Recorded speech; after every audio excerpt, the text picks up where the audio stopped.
რეგიონში არსებული მძიმე ეკონომიკური მდგომარეობის მიუხედავად, 2012 წლიდან ქართული ეკონომიკა გაორმაგდა და 26-დან 50 მილიარდამდე გაიზარდა.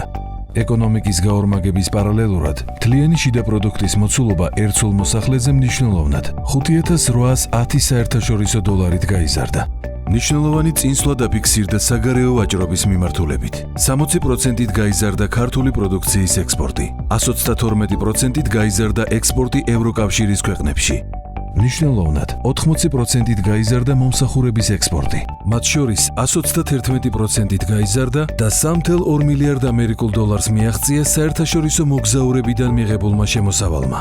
ქართული ოცნების მმართველობის 8 წლიან პერიოდში შემოვიდა 11.2 მილიარდი ამერიკული დოლარი უცხოური ინვესტიცია. ამ პერიოდში განხორციელდა იმაზე მეტი უცხოური ინვესტიცია, ვიდრე 2012 წლამდე დამოუკიდებელი საქართველოს ისტორიაში. მნიშვნელოვნად შემსუბუქდა მიმდინარე ანგარიშის მაღალი დეფიციტის, როგორც ეკონომიკის ისტორიული სისტემური მნიშვნელობის მქონე პრობლემა. უმუშევრობის მაჩვენებელი შემცირდა 17.2%-დან 11.6%-მდე. შეიქმნა 222,000-ზე მეტი სამუშაო ადგილი ბიზნესში. 2018 წელს ბიზნეს სექტორში დასაქმებულთა რიცხვმა პირველად გადააჭარბა თვითდასაქმებულთა რაოდენობას. დაინერგა მოგების გადასახადის ესტონური მოდელი. მხოლოდ 2019 წელს მოგების რეინვესტირების მაჩვენებელმა 612 მილიონი შეადგინა. სიმბოლურ 1%-მდე შემცირდა მცირე ბიზნესის გადასახადი.